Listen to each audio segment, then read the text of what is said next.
It's joining me now, money managers Jonathan Hoenig and Scott Martin. Jonathan, most consecutive record closes since February, 35 since President Trump took office in January. How can Maxine Waters deny that, Jonathan?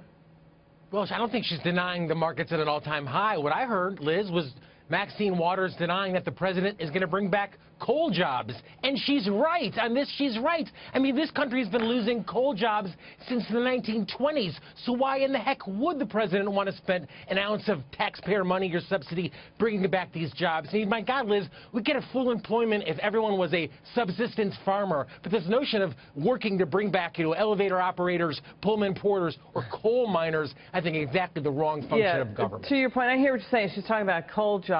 But to our listeners on radio, Maxine Waters also going after the, Trump's success, Scott, with the economy. I mean, and what he's doing in rolling back the regulatory smothering pillow on the banks and on the energy sector, right?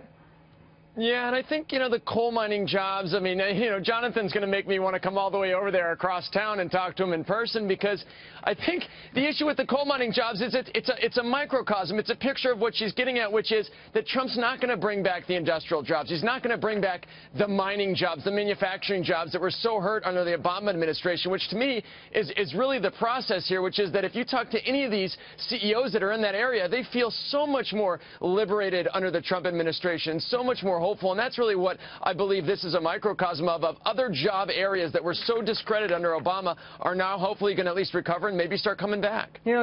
Jonathan, Congress they're out for the rest of August, just 12 legislative days scheduled through the end of September when that debt ceiling fight begins, plus a budget fight. Can it get tax reform done by the end of the year? What do you think, Jonathan?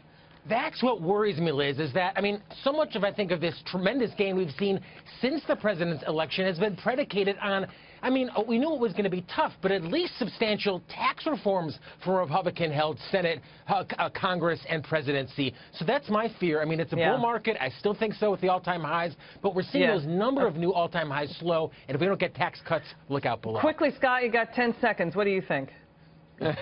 I agree. Is that good enough? No, Jonathan's absolutely right. It's tax reform, and it's comparables. Don't forget, guys, in a year, we're going to have really tough comps in the S&P. That could bring the market down because these earnings are so good right now.